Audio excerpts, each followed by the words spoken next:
इस कथा के लेखक हैं धीरज कुमार सालुंके।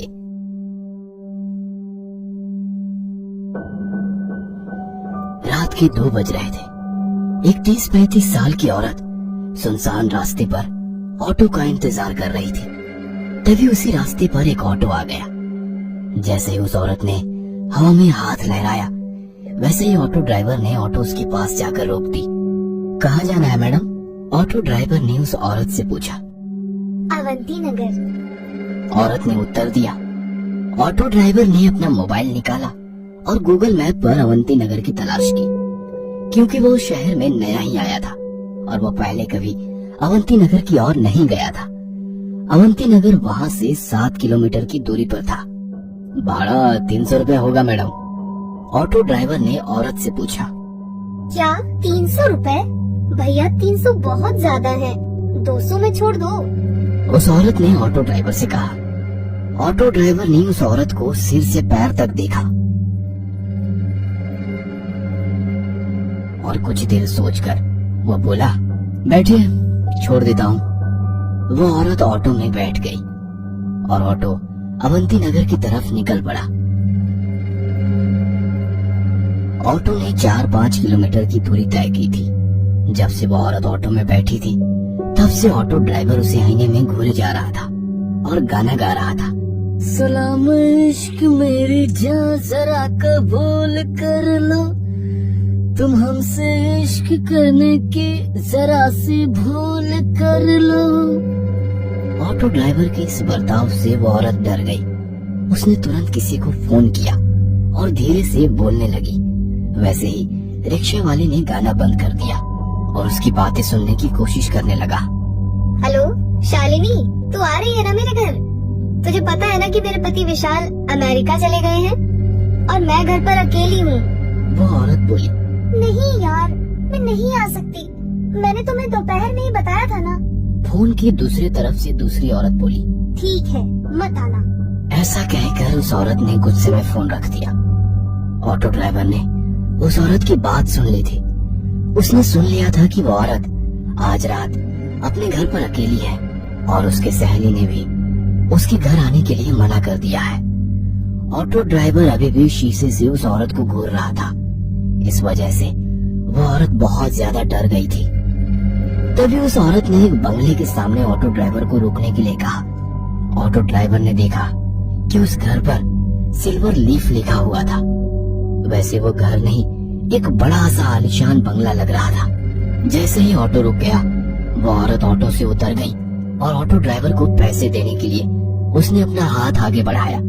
तभी ऑटो ड्राइवर ने पैसे लेते समय उसका हाथ पकड़ लिया और बोला, अब जब तुम मुझे यहाँ तक ले ही आई हो तो एक कप चाय ही पिला दो। ऑटो ड्राइवर की बात सुनकर औरत और भी ज्यादा डर गई। उसने ऑटो चालक के हाथ से अपना हाथ छुड़ा लिया और सीधे गेट के अंदर भाग गई। यह देख ऑटो चालक मुस्कुराया।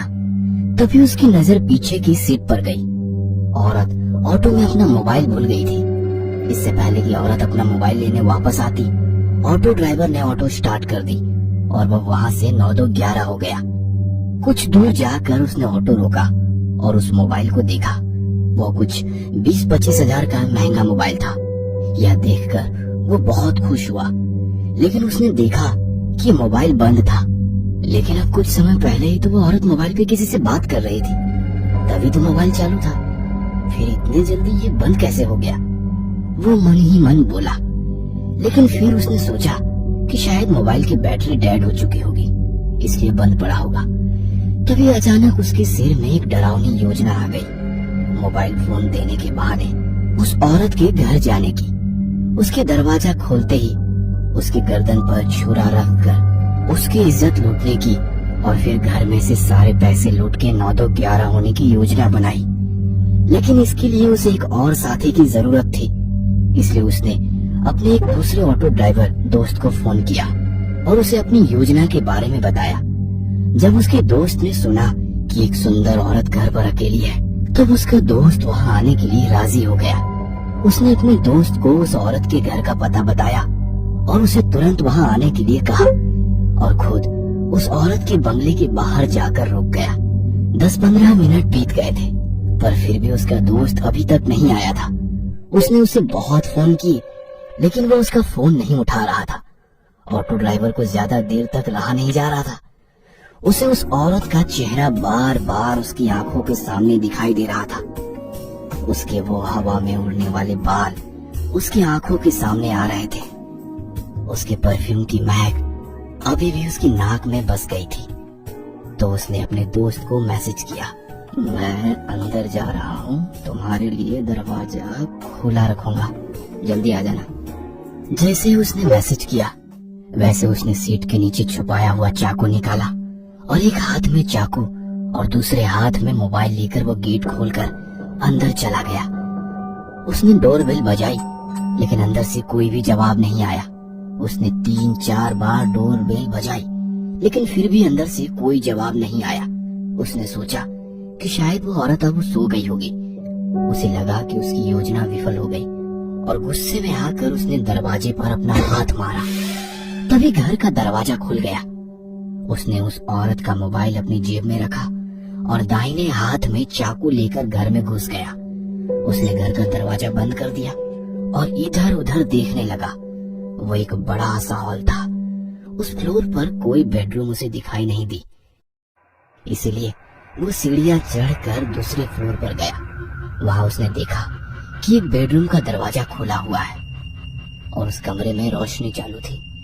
ऑटो ड्राइवर चुपके से दबे पांव उस कमरे में जा पहुंचा। अंदर कोई भी नहीं था। तभी उसे बाथरूम में से पानी गिरने की आवाज सुनाई दी। अच्छा, तो वह औरत बाथरूम में है, इसलिए उसे डोरबेल की आवाज सुनाई नहीं दी और इसीलिए उसने दरवाजा नहीं खोला। वो मन ही मन बोला और जल्दी से बाथरूम के दरवाजे के बाहर जाके खड़ा हो गया, क्योंकि उसने सोचा कि जब वो औरत बाथरूम से बाहर आएगी तो वो तुरंत उसके गले पर चाकू रख देगा और फिर बड़ी आसानी से उसकी इज्जत लूट लेगा। तभी अंदर से दरवाजे की कुंडी खुलने की आवाज आई। ऑटो ड्राइवर हाथ में चाकू पकड़कर सतर्क हो गया, क्योंकि वो औरत अब बाहर आने वाली थी। लेकिन 2 मिनट बीते, 4 मिनट बीती, पर वो औरत अभी तक बाथरूम से बाहर नहीं आई थी। आखिरकार ऑटो ड्राइवर ने बाथरूम के दरवाजे को अंदर धकेल दिया। जैसे ही उसने दरवाजा अंदर धकेला, वैसे ही उसकी नाक में सड़े हुए मांस की बदबू घुस गई। उसने अपने बाएं हाथ से अपनी नाक बंद कर ली और बाहर से बाथरूम में झांक कर देखा और सामने का नजारा देख उसके पैरों तले जमीन खिसक गई। डर के मारे वो थर थर कांपने लगा, क्योंकि बाथरूम के बाथटब में 8-10 लाशों का एक ढेर था। वो डर के मारे पीछे हटने ही वाला था कि तभी उस औरत ने पीछे से आकर ऑटो ड्राइवर की कमर में लात मारी और वो बाथरूम में जा गिरा। ऑटो ड्राइवर बाथरूम में गिरते ही उस औरत ने झट से बाथरूम का दरवाजा बंद कर दिया। जैसे ही ऑटो ड्राइवर ने उसकी दाईं तरफ देखा, वो पसीने से तरबतर हो गया और उसने उठकर दरवाजा खोलने की कोशिश की, लेकिन दरवाजा नहीं खुला, क्योंकि उस औरत ने बाहर से दरवाजा बंद कर दिया था। उसे पता चल चुका था कि उस औरत ने जानबूझकर उसे बाथरूम में बंद कर दिया है।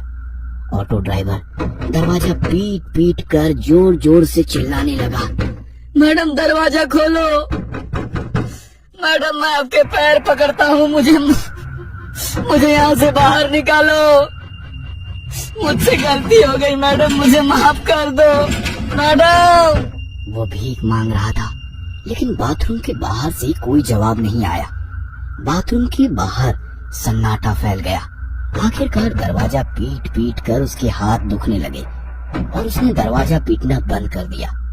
उसने उसकी दाईं ओर देखा, वैसे ही उसे बाथटब में लगा लाशों का ढेर दिखाई दिया। 8-10 लाशें एक के ऊपर एक रखी हुई थी और हैरानी की बात तो यह थी कि उन सभी लाशों के ऊपर ऑटो ड्राइवर की यूनिफॉर्म थी। इसका मतलब ये था कि वे सभी लाशें ऑटो ड्राइवर की थी। उसने अपने कपड़ों को देखा तो उसने भी वैसे ही यूनिफॉर्म पहन रखी थी। बाथटब के बगल में मोबाइलों का ढेर पड़ा हुआ था। ऑटो ड्राइवर ने उसकी जेब से मोबाइल निकाला और वो फिर एक बार चौंक गया, क्योंकि बिल्कुल वैसे ही मोबाइल का ढेर था। वो समझ गया कि उसे धोखे से फंसाया गया है। उस औरत का ऑटो में कहना कि मैं घर पे अकेली हूँ और उसके बाद ऑटो में मोबाइल छोड़ना, ये सब उसकी ही चाल थी और वह बुरी तरह से उसकी जाल में फंस चुका था। वो समझ चुका था कि वे सभी ऑटो ड्राइवर भी बिल्कुल उसकी तरह ही उस औरत के जाल में फंस गए थे और वो बाद में उसी बाथटब में मर गए। अब उसके साथ क्या होगा, इसका ख्याल उसके मन में ही आ गया। क्या ऑटो ड्राइवर उस भूतिया बंगले से बच निकलेगा? इन सभी सवालों के जवाब जानने के लिए इस कहानी का अगला पार्ट देखना मत भूलना। इस कथा के लेखक हैं Dheeraj Kumar Salunke. Auto driver bathroom में फंस गया था। वह डर के मारे पीछे हटने लगा। तभी उसके पैरों को कुछ लगा। जैसे उसने पीछे देखा, उसे एक झटका लगा। उसे लकड़ी के फर्नीचर के एक खोखले में एक और ऑटो ड्राइवर की लाश दिखाई दी, जिसकी आंखें बाहर निकल आई थी और मुंह में से जुबान बाहर लटक रही थी। उस लाश को देखकर ऐसा लग रहा था कि उस बेचारे की मौत बहुत ही दर्दनाक हुई होगी। वो काफी तड़प तड़प कर मर गया होगा। ऑटो ड्राइवर को उस लाश के हाथ के पास एक टॉयलेट क्लीनर की बोतल दिखाई दी। ऐसा लग रहा था कि उस ऑटो ड्राइवर ने वो टॉयलेट क्लीनर पीकर खुदकुशी की थी। वो जल्दी से उस लाश से दूर हो गया और दरवाजे के ठीक सामने बनी टॉयलेट सीट पर बैठ गया। तभी उसे याद आया कि उसके पास उसका मोबाइल है। उसने अपना मोबाइल अपनी जेब से निकाला और अपने दोस्त को फोन किया। जैसे ही उसने फोन उठाया, रिक्शा वाले ने रोना शुरू कर दिया। राजू, मुझे बचाओ राजू, ये औरत मुझे मार डालेगी। ऑटो ड्राइवर फोन पर बात ही कर रहा था कि इतने में उसके हाथ से किसी ने उसका फोन छीन लिया। ऑटो ड्राइवर ने उसकी मोबाइल छीनने वाले की ओर देखा और डर के मारे उसके रोंगटे खड़े हो गए। उसे अपनी आंखों पर यकीन नहीं हो रहा था, क्योंकि उसका मोबाइल लकड़ी टेबल के नीचे पड़ी हुई लाश ने छीन लिया था। उस लाश ने ऑटो ड्राइवर का मोबाइल छीना और उसे किसी रसगुल्ले की तरह निगल गया और फिर वापस आकर खोखली की जगह में जाकर अपने हाथ पांव फैलाकर मुंह से जुबान बाहर निकालकर लेट गया। ऑटो ड्राइवर आंखें फाड़ फाड़ कर उस लाश की तरफ देख रहा था। उसने बचपन में अपने पिता से सुना था कि एक मरा हुआ आदमी फिर कभी नहीं उठता, लेकिन आज उसे एहसास हुआ कि उसके पिता गलत थे। उसके मन में ख्याल आया, क्या क्या इन्हीं जीवों को भूत कहते हैं? भूत तो वही होते हैं ना, जो मर कर भी उठते हैं, चलते हैं, रात को यहाँ वहाँ घूमते हैं। उस मुर्दे को उठते देखकर ऑटो ड्राइवर की आंखें सफेद पड़ चुकी थी।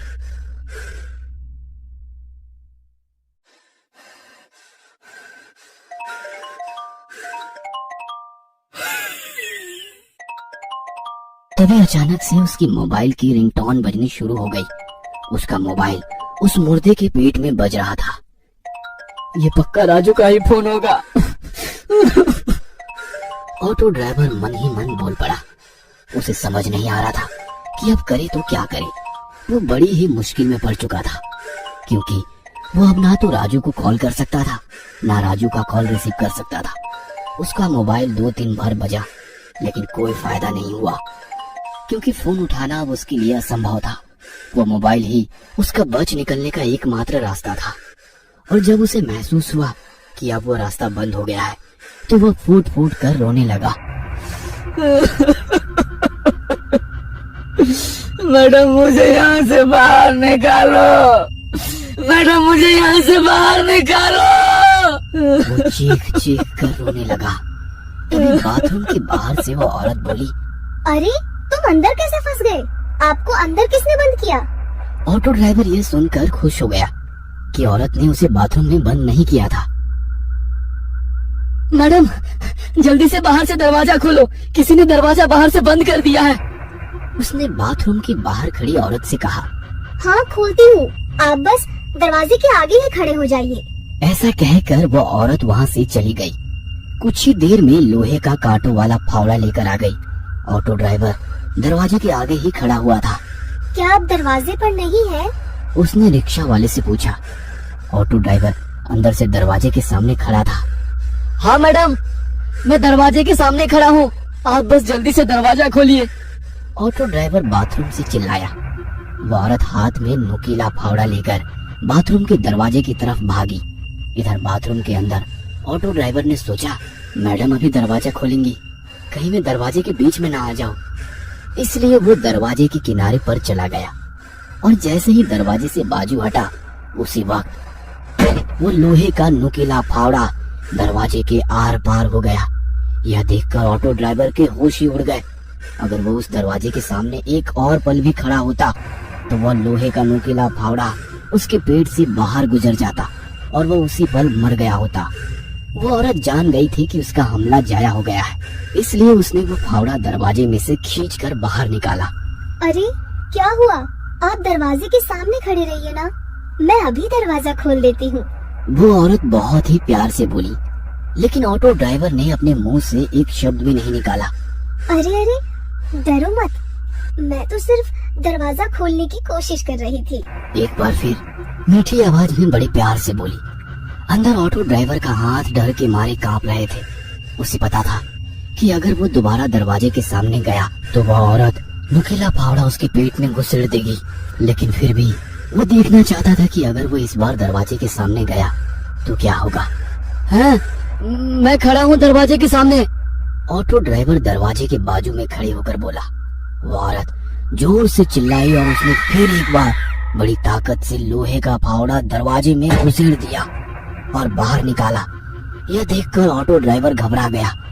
औरत को फिर से एहसास हुआ कि वह अपना शिकार चुक गई है, तो उसे गुस्सा आ गया। क्या हुआ? दरवाजे के सामने आ जाना, मैं दरवाजा खोल रही हूँ। ऑटो ड्राइवर को समझ नहीं आ रहा था कि अब क्या करे। नहीं, रहने दो, मैं अंदर ही ठीक हूँ, आप दरवाजा मत खोलना। ऑटो ड्राइवर ने उस औरत से कहा। वैसे वो औरत गुस्से से लाल हो गई और उसने अपने हाथ में से फावड़ा नीचे फेंक दिया। ठीक है, तो तुम बाहर नहीं आना चाहते तो मैं ही अंदर आ जाती हूँ। वो औरत ने डरावनी आवाज में ऑटो ड्राइवर से कहा और वो दरवाजा खोलने लगी। ऑटो ड्राइवर ने सोचा कि अगर वो अंदर आ गई तो ना जाने उसके साथ क्या करेगी, क्योंकि उस औरत के सर पर खून सवार था। तभी उस औरत ने दरवाजे को अंदर धकेल दिया। ठीक तभी ऑटो ड्राइवर होश में आया और अपनी पूरी ताकत से उसने दरवाजे को अंदर से बाहर धकेला और अंदर से बंद कर दिया।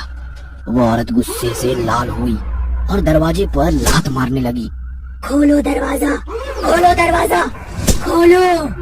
वो दरवाजे पर लात मारते हुए चिल्लाने लगी। उस औरत का वो भयानक बर्ताव देखकर ऑटो ड्राइवर बहुत डर गया। वो अपने सिर पर हाथ रखकर नीचे बैठ गया और रोने लगा। ये मैं कहाँ आकर फंस गया।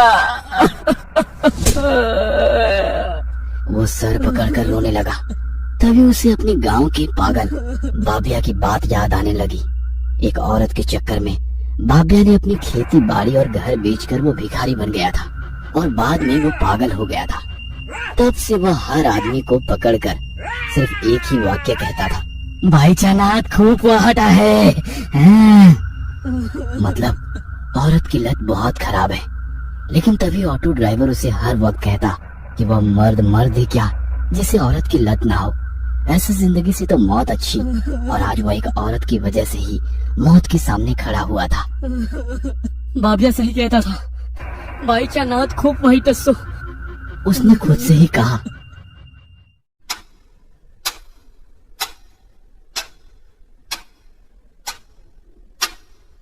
वो टॉयलेट सीट पर अपना सिर रखकर सोच रहा था। इतने में उसे एक ऑटो की आवाज सुनाई दी। उस घर के सामने एक ऑटो आकर खड़ा हो गया था। उसे पता चल गया था कि वो उसका दोस्त राजू ही था जो ऑटो में आया था। राजू, तू आ गया है। वो उठकर जोर जोर से राजू का नाम लेकर चिल्लाने लगा। राजू, ए राजू, मैं इस घर में हूँ। इस औरत ने मुझे बाथरूम में कैद कर दिया है। राजू, राजू। तभी उस औरत ने दरवाजे पर जोर से लात मारी। चुप बैठ, वरना तेरे मुंह में फावड़ा घुसेड़ दूंगी। उसने रिक्शा वाले से कहा। नहीं चुप बैठूंगा। ऑटो ड्राइवर थोड़ी हिम्मत दिखाते हुए बोला। तभी उस औरत ने जोर से दरवाजे पर लात मारना शुरू कर दिया। ऐसा लग रहा था कि जैसे दरवाजा टूटने ही वाला है। ऑटो ड्राइवर बहुत डर गया था। तभी घर की डोरबेल बजी। वैसे ही औरत शांत हो गई और ऑटो ड्राइवर राजू राजू कहकर चिल्लाने लगा। जरा रुको, हाँ, मैं बस 1 मिनट में आई। वो औरत मीठी आवाज में चिल्लाई। और दरवाजा खोलने के लिए वहां से चली गई। ऑटो ड्राइवर बाथरूम के दरवाजे पर आ गया। दरवाजे में लोहे का फावड़ा घुसाने के कारण दरवाजे में छेद हो गए थे। ऑटो ड्राइवर एक छेद से बाहर देखने लगा। बेडरूम में कोई नहीं था। 3-4 मिनट में वो औरत राजू को बेडरूम में ले आई। राजू को देखकर ऑटो ड्राइवर ने चिल्लाना शुरू कर दिया। राजू बचाओ, इस औरत ने मुझे बाथरूम में बंद कर दिया है। राजू! राजू ने ऑटो ड्राइवर की आवाज सुन ली। वो दौड़ता हुआ बाथरूम के दरवाजे पर आया और बोला, रुको, मैं दरवाजा खोलता हूँ। उसने दरवाजा खोलने की कोशिश की, लेकिन वो खुल ही नहीं रहा था। इस औरत को मत छोड़ना राजू, इसने मुझे अंदर बंद कर दिया है। इसने मुझे मारने की कोशिश की है, खलास कर डालो इसको। ऑटो ड्राइवर ने बड़े गुस्से में राजू से ये कहा। यह सुनकर राजू गुस्से से लाल हो गया।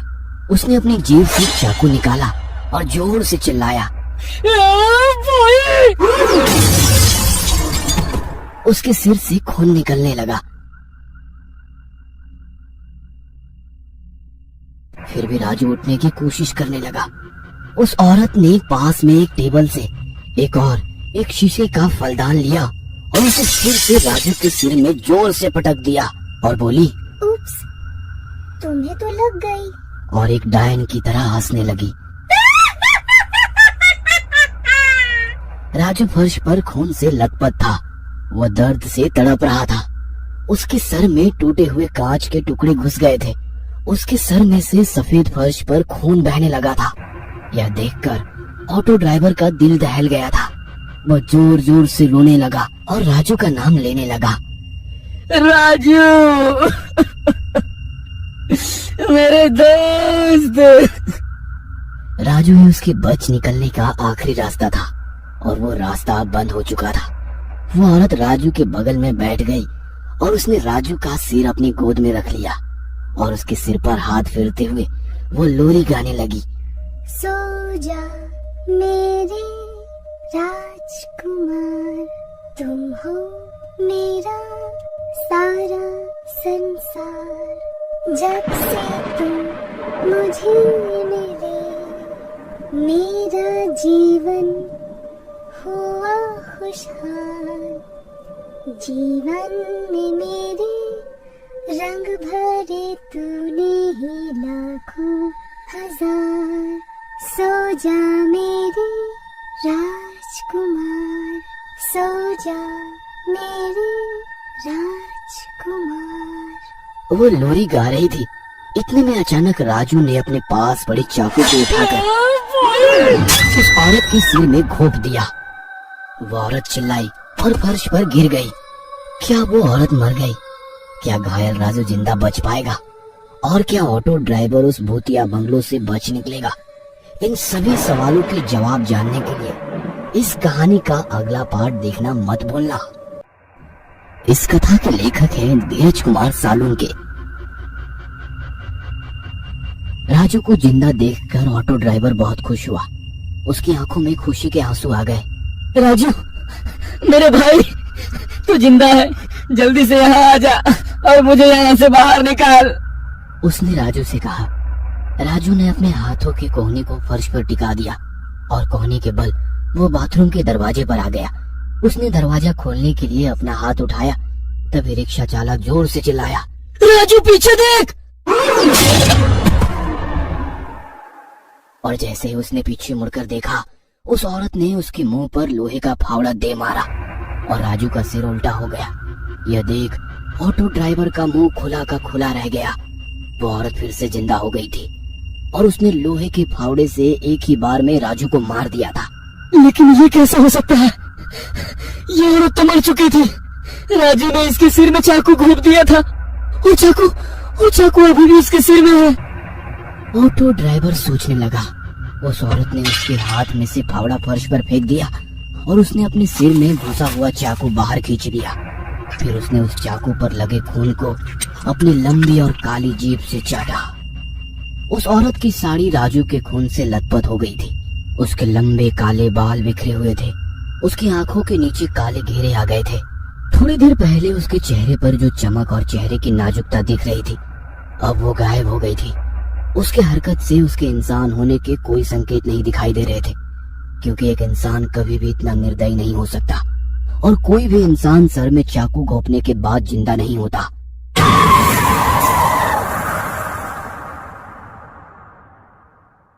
राजू की लाश खून से लथपथ जमीन पर पड़ी थी। उस औरत ने राजू की लाश उठाई। उसने राजू का सिर अपने कंधों पर रख लिया। तभी टेबल पर रखा हुआ म्यूजिक प्लेयर अचानक से चालू हो गया और गाना बजने लगा।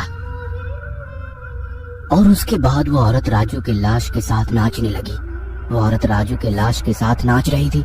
यह देख ऑटो ड्राइवर के होश उड़ गए। ऑटो ड्राइवर दरवाजे के पास से हट गया और उसने अपना सिर टॉयलेट सीट पर रख दिया और जोर जोर से रोने लगा, क्योंकि उसने अपना सबसे करीबी दोस्त गंवाया था। अब मैं यहाँ से बाहर कैसे निकलूंगा?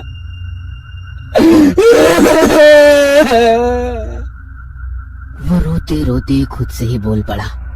उसे पता चल गया था कि वो औरत या तो भूत या फिर चुड़ैल है और उस चुड़ैल का मकसद सिर्फ उसकी मौत है। उसने आंखें मूंद ली और भगवान का ध्यान करने लगा। कुछ देर बाद वो भगवान का ध्यान करते हुए सो गया, लेकिन कुछ ही समय में किसी ने उसे गाल पर जोर से थप्पड़ मार दिया। कौन है?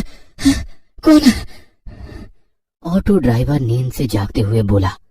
बाथरूम में चारों ओर देखा। उसके और उसकी लाशों के सिवा बाथरूम में कोई नहीं था। उसने पीछे मुड़कर मेज के नीचे लाश को देखा। वो अभी भी अपने हाथों और पैरों को फैलाकर लेटी हुई थी और उसकी आंखें और मुंह खुले थे। ऑटो ड्राइवर की नजर उस लाश की जांघ पर गई। उसके जांघ के नीचे एक काली कवर वाली डायरी थी। उसे लगा कि उसे कोई आभास हुआ होगा, इसलिए वह फिर से सो गया। जब वो सो गया तो किसी ने उसे पीछे से उसके पिछवाड़े में लात मारी। उसने पीछे मुड़कर देखा, लेकिन उसके पीछे कोई नहीं था। वहाँ केवल मेज के खोखले में उसी ऑटो ड्राइवर की लाश पड़ी हुई थी, जो उसका मोबाइल निगल गया था। तभी उसके मन में एक सवाल आया, क्या इसी लाश ने तो मुझे लात नहीं मारी? वो मन ही मन बोल पड़ा। तभी उसकी नजर उस लाश की जांघों पर पड़ी और उसके रोंगटे खड़े हो गए, क्योंकि थोड़ी देर पहले जो डायरी उस लाश के जांघ के नीचे थी वो अब उसकी जांघ से बाहर निकली थी। इसका मतलब ये था कि या तो वो डायरी खुद चलकर उस लाश की जांघ के बाहर निकली होगी या फिर वो लाश वहां से सड़क गई होगी। और डायरी तो खुद से चल नहीं सकती। इसका मतलब वो लाश ही थी जो वहां से हिली थी। उसे समझ आ गया कि वो लाश ही थी जिसने उसे पहले थप्पड़ मारा और बाद में लात मारी थी। वो लाश उसी जगह पर पड़ी थी और कुछ हलचल कर रही थी, और उसे देखना था कि क्या वो लाश जिंदा है। इसलिए उसने बाथटब के पास में से एक मोबाइल फोन उठाया और उस लाश पर फेंक दिया, लेकिन वो लाश हिली नहीं। उसने फिर से उस मोबाइल के ढेर में से 3 मोबाइल उठाए और एक एक करके उस लाश के ऊपर फेंके, पर वो लाश हिली नहीं। उसे लगा कि उसे कोई वहम हुआ होगा, इसलिए वो फिर से जाकर टॉयलेट सीट पर सर रखकर सो गया। उसने आंखें बंद कर ली थी। इतने में उसके सर पर कुछ आ टकराया। ऑटो ड्राइवर ने आंखें खोली और चिल्लाया, कौन है? तभी उसकी नजर उसके सामने पड़े हुए मोबाइल पर पड़ी और उसकी सांसें रुक गई, क्योंकि उसके सर पर किसी ने मोबाइल फेंक कर मारा था। उसने पीछे मुड़कर टेबल के खोखले में पड़ी लाश को देखा। उसके बाजू में 3 मोबाइल पड़े हुए थे। यह देखकर तो उसका दिल धड़कना बंद हो गया, क्योंकि उसने उस लाश के ऊपर 4 मोबाइल दे मारे थे। अब यहाँ सिर्फ 3 थे। इसका मतलब वो लाश ही थी जिसने उसे मोबाइल फेंक कर मारा था। वो उस लाश को देखकर पीछे पीछे जाने लगा। तभी उसके पीछे बाथटब में से दूसरी लाश ने उसके पिछवाड़े में लात मारी और ऑटो ड्राइवर सीधे टेबल के नीचे पड़े हुए लाश के पैरों में जा गिरा। उस लाश के पैरों में गिरते हुए उस लाश ने दोनों हाथों से उसका गला घोटना शुरू कर दिया। ऑटो ड्राइवर दर्द के मारे तड़प रहा था। वो उस लाश का चेहरा अपने नाखूनों से नोच रहा था, पर वो लाश उसका गला छोड़ ही नहीं रही थी। ऑटो ड्राइवर को उसकी मौत उसके सामने दिखाई दे रही थी। तभी उसने अपने हाथ फर्श पर टिका दिए।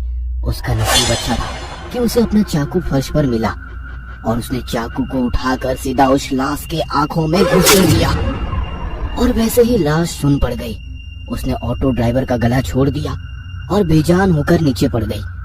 ऑटो ड्राइवर वहां से उठ गया और टॉयलेट सीट पर जाकर चढ़ गया। उसकी सांसें अटक रही थी अब उसकी बाईं ओर टेबल के नीचे पड़ी हुई लाश थी और दाईं ओर बाथटब जो लाशों से भरा हुआ था। हे भगवान, मुझे यहाँ से बाहर निकालो।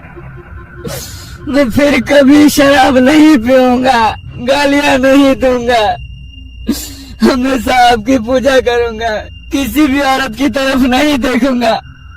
आप कहे तो मैं सन्यासी बन जाऊंगा, पर मुझे इस बाथरूम से बाहर निकालो भगवान, बाहर निकालो। मैं आपसे विनती करता हूँ, हे भगवान। ऑटो ड्राइवर ने भगवान से प्रार्थना की। तू कभी यहाँ से बाहर नहीं निकल पाएगा, ना जिंदा ना मुर्दा। उसके बाद वो जोर जोर से हंसने लगी। ऑटो ड्राइवर ने अपने कान बंद कर लिए और भगवान का नाम लेना शुरू कर दिया। हे राम, हे राम, हे राम, हे राम, हे राम, हे राम। पर भगवान का नाम लेते हुए उसके मन में एक ही सवाल आया, क्या भगवान उसके इस गलती के लिए माफ कर देंगे? क्योंकि उसने एक औरत की इज्जत लूटने की कोशिश की थी। उसके मन में ना जाने कौन सा ख्याल आया और उसने भगवान का नाम लेना बंद कर दिया। कुछ देर बाद सुबह हो गई थी और वो सोचने लगा, क्या मेरे इस गलती की सजा सिर्फ मौत है? क्या सच में मैं इस बाथरूम के बाहर कभी नहीं निकल पाऊंगा? क्या मैं कभी अपने बीवी बच्चों को नहीं देख पाऊंगा?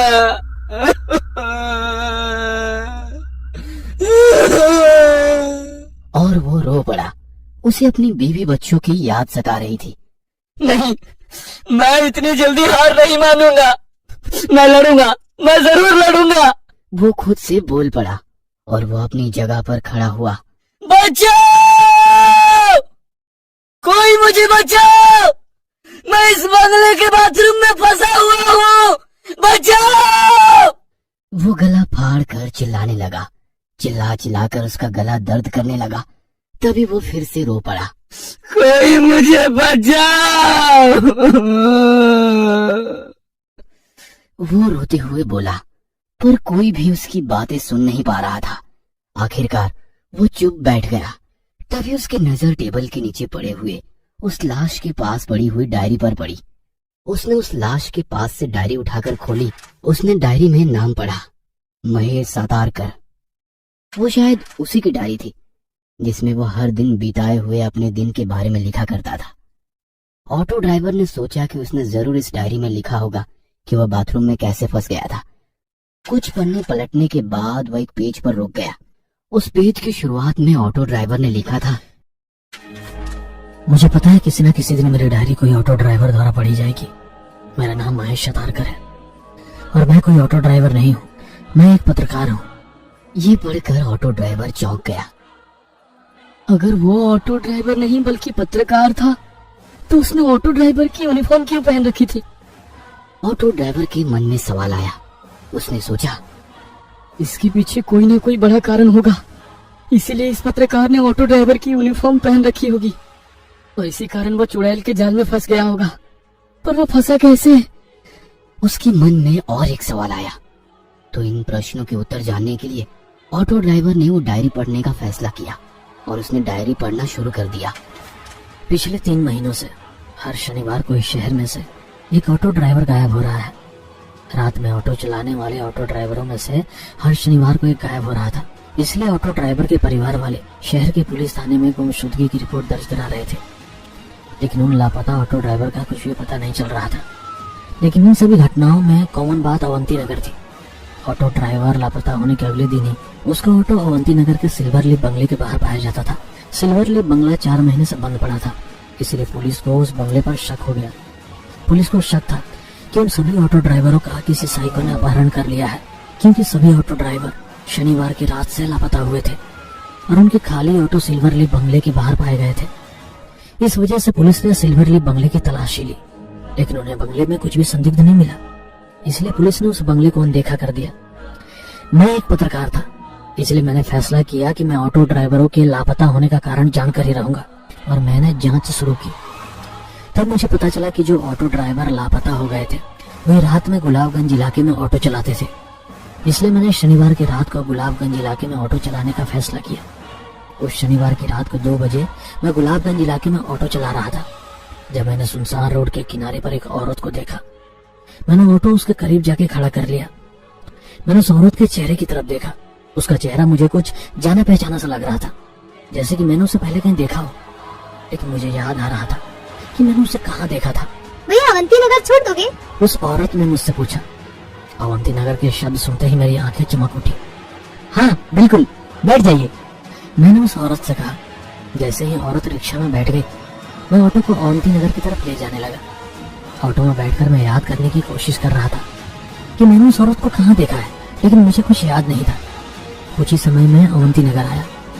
उस औरत ने मुझे एक बंगले के सामने रुकने को कहा। उसने भाड़ा दिया और एक बंगले का गेट खोलकर अंदर चली गई। मैंने उस बंगले को देखा और मेरी आंखें खुली की खुली रह गई, क्योंकि उस बंगले का नाम सिल्वर लीफ था। लेकिन ये बंगला तो 4 महीने से बंद है। फिर ये औरत इस बंगले में क्यों गई है? मैं मन ही मन बोल पड़ा। मुझे लगा कि कुछ तो गड़बड़ है और मैंने उस बंगले में जाने का फैसला किया ताकि पता चल सके कि मामला क्या है। तभी अचानक से मेरी नजर पीछे की सीट पर गई। औरत ऑटो में अपना मोबाइल भूल गई थी।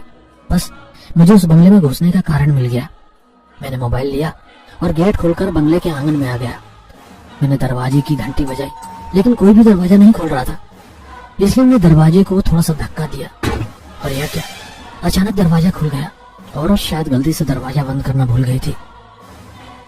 मैडम जी, मैंने अंदर आते उस औरत को आवाज दी। तभी मैंने उस औरत के चिल्लाने की आवाज सुनी। दूसरी मंजिल के एक बेडरूम से वो चीखने की आवाज आई थी। इसलिए मैं दूसरी मंजिल के उस बेडरूम की तरफ भागा, लेकिन मैंने देखा कि बेडरूम खाली था। तभी एक बार फिर से औरत जोर से चीखी। वो चीख वॉशरूम से आई थी, तो मैं दौड़कर वॉशरूम का दरवाजा खोलकर वॉशरूम में घुस गया और सामने का नजारा देखकर मेरे पैरों तले जमीन खिसक गई, क्योंकि मैंने वॉशरूम के बाथटब में ऑटो ड्राइवर की लाशें देखी थी। तभी उस औरत ने बाहर से वॉशरूम का दरवाजा बंद कर दिया। मैंने दरवाजा खोलने की कोशिश की, पर मैं असफल रहा। मैं रोया, चिल्लाया, उससे भीख मांगी, लेकिन उसने दरवाजा नहीं खोला। मैंने बाथटब के पास मोबाइलों का ढेर देखा। मैंने अपनी जेब से उस औरत का मोबाइल निकाला तो वो एकदम उन्हीं मोबाइलों की तरह था। मैं समझ चुका था कि उस औरत ने मुझे अपने जाल में फंसाया है। लेकिन वो औरत कौन थी? मेरे मन में सवाल आया। अचानक मेरे दिमाग में कुछ आया और मेरे दिल की धड़कन बंद हो गई। कुछ 4-5 महीना पहले सिल्वर लेक में, मतलब इसी बंगले में, इस बंगले की मालकिन की बड़ी ही बेरहमी से हत्या कर दी गई थी। मैंने तुरंत अपनी जेब से मोबाइल निकाला और गूगल पर श्यामला देशमुख मर्डर लातूर सर्च किया, पर वहां मैंने श्यामला देशमुख यानी इस बंगले की मालकिन की फोटो देखी और डर के मारे मेरे रोंगटे खड़े हो गए, क्योंकि जिस औरत ने मुझे इस वॉशरूम में बंद कर दिया, उस औरत का चेहरा और इस बंगले के मालकिन के चेहरे से मेल खा रहा था। पर ये कैसे मुमकिन है? ये औरत तो 5 महीने पहले ही मर गई थी। मैं मन ही मन बोल पड़ा और इस तरह से मुझे पता चल गया कि वह औरत भूत है और जरूर अपनी मौत का बदला लेने के लिए ऑटो ड्राइवरों को अपने जाल में फंसाकर उन्हें मार डालती रही थी। ये बात सभी लोगों को पता होनी चाहिए थी, इसलिए मैंने अपने दोस्त को कॉल किया, पर उसके फोन उठाने से पहले ही टेबल के खोखले में लेटी एक लाश में मेरा मोबाइल निकल लिया। मैं वह देखकर बहुत ज्यादा डर गया था, पर उसके बाद मुझे उस लाश की आदत सी पड़ गई थी। जैसे ही रात में सोने की कोशिश करता, वह लाश मुझे कभी थप्पड़ मारती तो कभी लात मारती थी। सुबह होते ही वह लाश ठंडी पड़ जाती थी। दिन का समय तो कुछ भी हरकत नहीं करती थी, इसलिए मैंने दिन में ही सोने का फैसला किया। रात होते ही उस औरत का भूत वॉशरूम के बाहर बेडरूम में बड़ी ही डरावनी आवाज में गाना गाते हुए नाचती थी।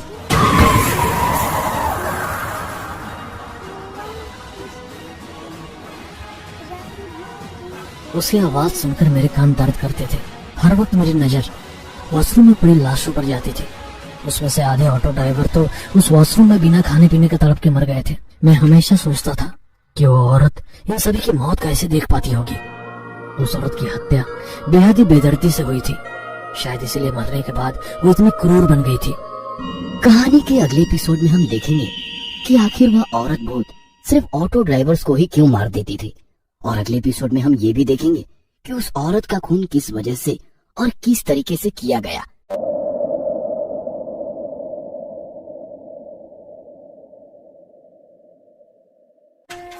मिसेस देशमुख के साथ बहुत बुरा हुआ था।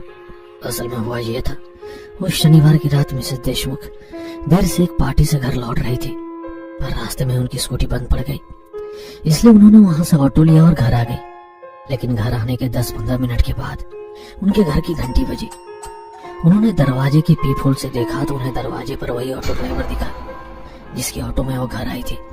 क्या हुआ भैया, आप यहाँ क्यों आए हो? उन्होंने घर के अंदर से ही रिक्शा वाले से पूछा, मैडम आप अपना मोबाइल ऑटो में भूल गई थी, इसलिए मैं आपको लौटाने आया हूँ। लेकिन मिसेस देशमुख उस रात घर पर अकेली थी।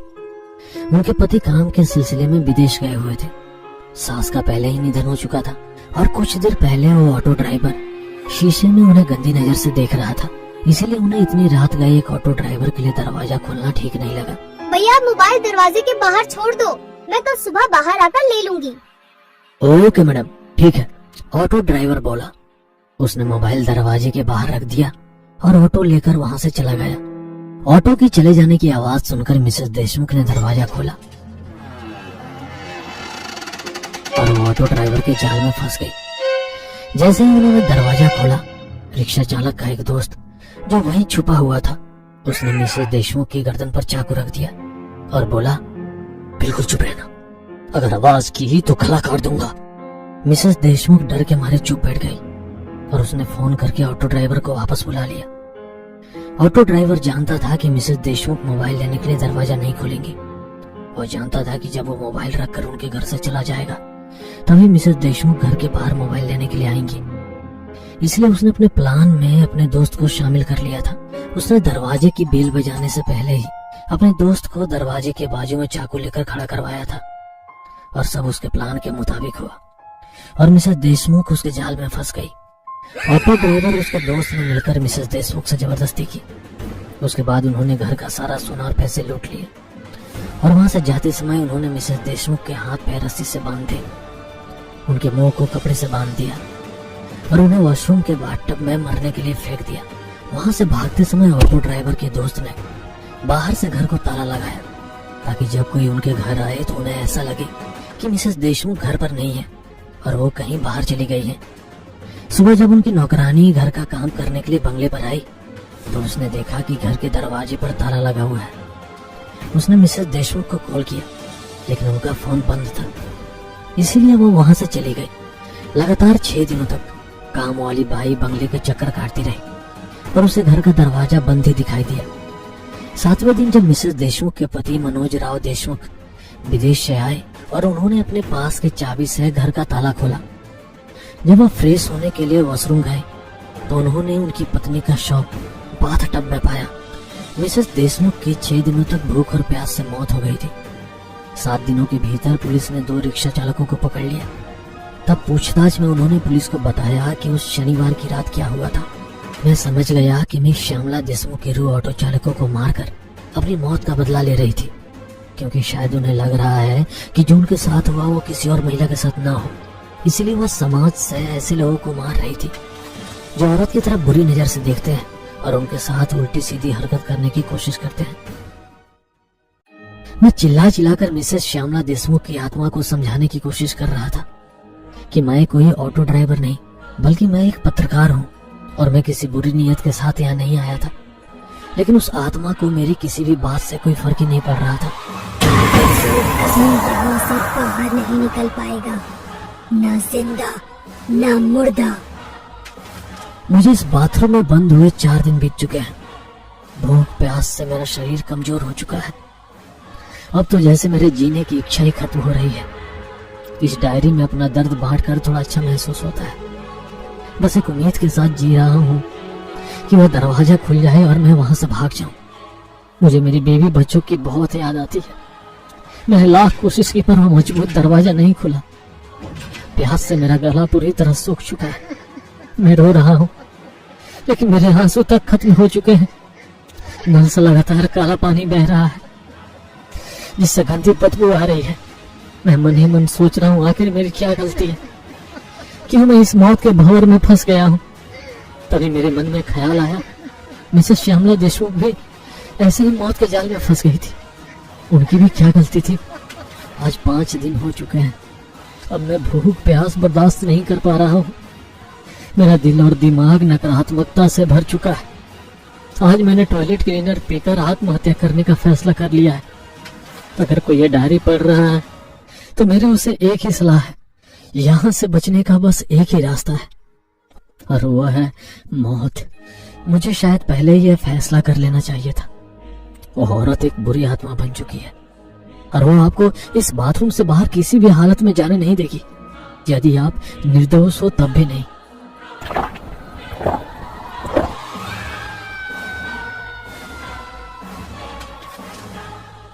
डायरी के आगे के पन्ने खाली थे। ऑटो ड्राइवर उस पत्रकार की डायरी पढ़ के बहुत डर गया था, क्योंकि उसे पता चल गया था कि जो भी इस बाथरूम में फंसता है उसकी मौत बहुत दर्दनाक होती है। उसे लगा कि पत्रकार सही था, उस औरत को बस एक ही चीज चाहिए और वो है ऑटो ड्राइवर की मौत। पर वो ऑटो ड्राइवर हार मानने वालों में से नहीं था। पर यहाँ से निकलूं कैसे? वो ऐसा सोचने लगा, तभी अचानक उसे याद आया, पत्रकार ने डायरी में लिखा था कि हर शनिवार की रात एक ऑटो ड्राइवर इस बाथरूम में फंस जाता है। मैं भी शनिवार की रात को ही फंस गया था, यानी कि अब इस बाथरूम का दरवाजा अगले शनिवार की रात को कोई ऑटो ड्राइवर ही खोलेगा। जब कोई ऑटो ड्राइवर इस बाथरूम का दरवाजा खोलेगा तभी मुझे यहाँ से भागने का मौका मिलेगा। और अगर वो औरत ने मुझे रोका तो मैं वो ऑटो ड्राइवर मिलके उसका सामना करेंगे। मुझे कुछ भी करके इस आने वाले शनिवार तक यहाँ मुझे जिंदा रहना होगा, उसने अपने आप से कहा। और वो शनिवार की रात देखने लगा। ऑटो ड्राइवर को फंसे हुए अब 5 दिन हो चुके थे। पिछले 5 दिनों से उसने कुछ भी नहीं खाया था। बिना पानी के उसका गला सूख गया था। उसने सोचा, भूख के मारे कहीं मेरी मौत ना हो जाए, पर क्या खाऊं? शव। उसने वहां पड़े शव के मांस को खाने के बारे में सोचा, पर दुविधा ये थी कि वो शाकाहारी था। उसने अपनी पूरी जिंदगी में कभी मांस नहीं खाया था और ये तो इंसान का मांस है, पर उसे जिंदा रहने के लिए ये आखिरी मौका था। इसलिए उसने इंसानी मांस खाने का सोचा। उसने खोखले में पड़ी हुई लाश की आंख से चाकू निकाला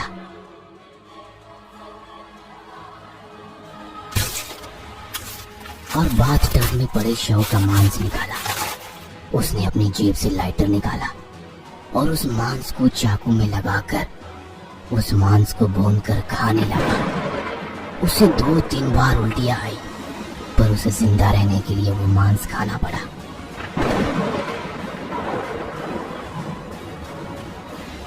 आखिरकार उसका इंतजार खत्म हुआ।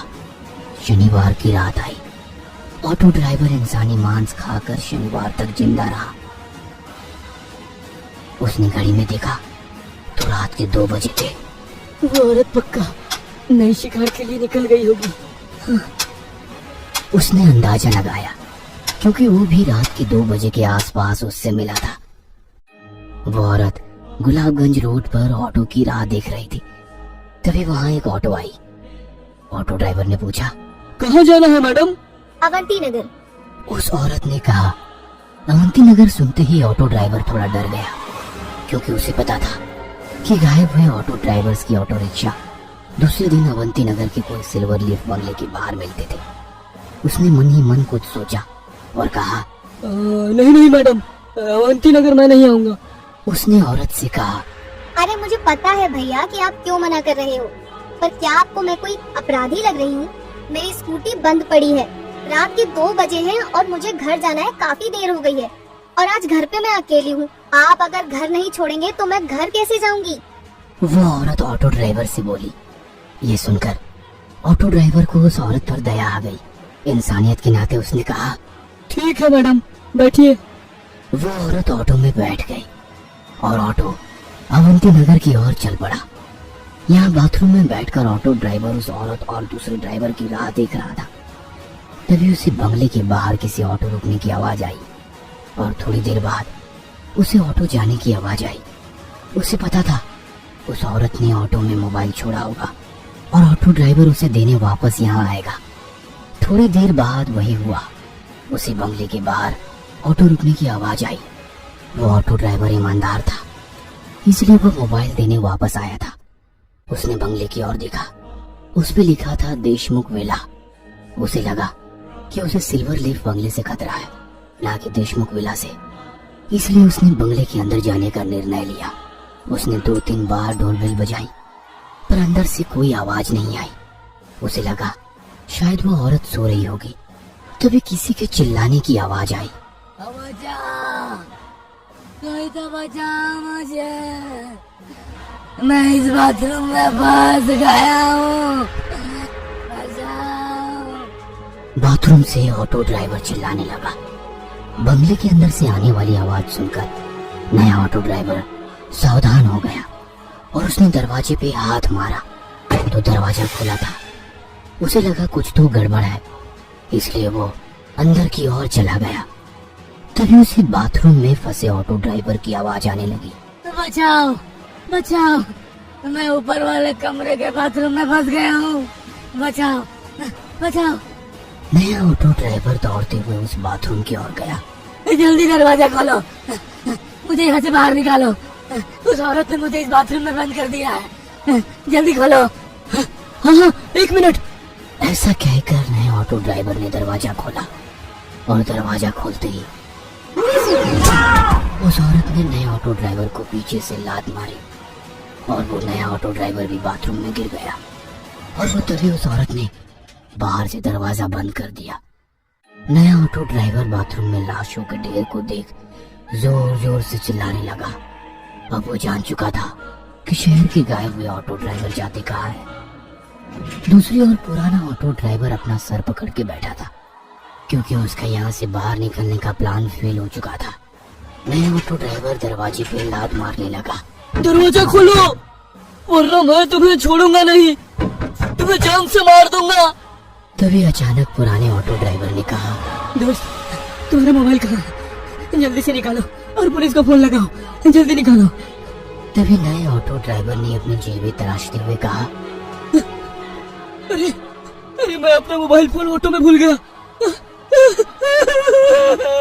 ये सुनते ही पुराने ऑटो ड्राइवर को गुस्सा आया। तेरी माँ की, मैं इतने दिन तुम्हारी राह देख रहा था और तुम मोबाइल ऑटो में भूला है। पर यहाँ हो क्या रहा है? हमें यहाँ क्यों बंद किया है? तभी पुराने ऑटो ड्राइवर ने उसे सारी बातें बताई। अब हम यहाँ से कैसे बाहर निकले? कि तभी दरवाजे पे किसी ने हाथ मारा और उस औरत ने बाहर से कहा, मैं तुझे बाहर निकालूंगी, पर तुझे मेरा एक काम करना पड़ेगा। काम? कौन सा काम? तुम्हारे सामने वाले ऑटो ड्राइवर को मार डालो।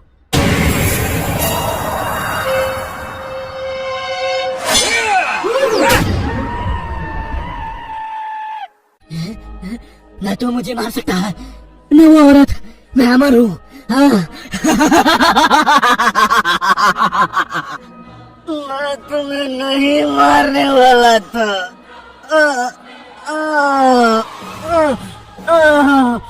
पर मैं मरने वाला था, क्योंकि मुझे पता था ऐसा ही कुछ होगा। और आज नहीं तो 2 दिन बाद तू मुझे मार ही देता, क्योंकि मैं कमजोर हो चुका हूँ। इसलिए तू मुझे मारो, इसके पहले मैं ही तुम्हें मार दूंगा। नहीं नहीं, मुझे मत मारो, मैं तुम्हारे पैर पकड़ता हूँ, मुझे मत मारो, मत मारो मुझे। बाय बाय मेरे दोस्त, बाय बाय।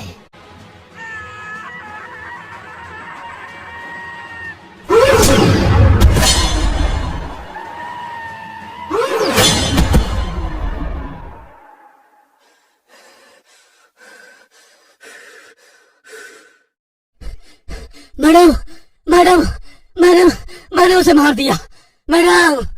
और अचानक दरवाजा खुल जाता है। नया ऑटो चालक अपने पेट पर हाथ रखकर वॉशरूम से बाहर आता है।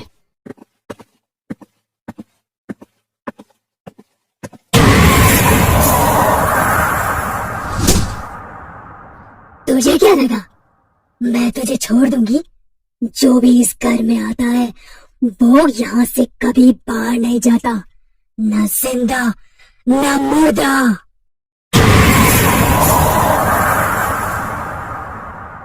घर आजा सजन, तेरी राह तक मैं रात दिन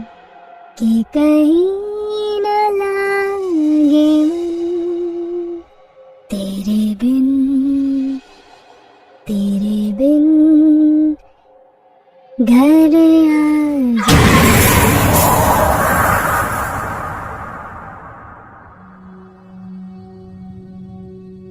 आ आजा सनम मधुर चांदनी में हम तुम मिले तो वीराने में आ जाएगी बहार, झूमेगा आसमान। तभी अचानक रास्ते के किनारे उसे एक औरत दिखी। उसने औरत के पास आकर ऑटो रोका। कहाँ जाना है? अवंती नगर। ये सुन ऑटो ड्राइवर को डर के मारे पसीना आ जाता है। नहीं मैडम, ऑटो नहीं जाएगा वहाँ। प्लीज छोड़ दो ना, आज मैं अकेली हूँ घर पर। नहीं, ऑटो नहीं जाएगा। ऐसा कहते हुए ऑटो ड्राइवर वहाँ से चला जाता है। कुछ दूर जाने के बाद वो सोचता है, ये कैसे मुमकिन है? ये औरत तो 4-5 महीने पहले मर चुकी थी। तभी अचानक उसे गाना सुनाई देने लगता है। घर आजा सजन, तेरी राह तकूं मैं रात दिन। ऑटो ड्राइवर आईने में देखता है तो वो औरत पीछे ऑटो में बैठी हुई वही गाना गा रही थी।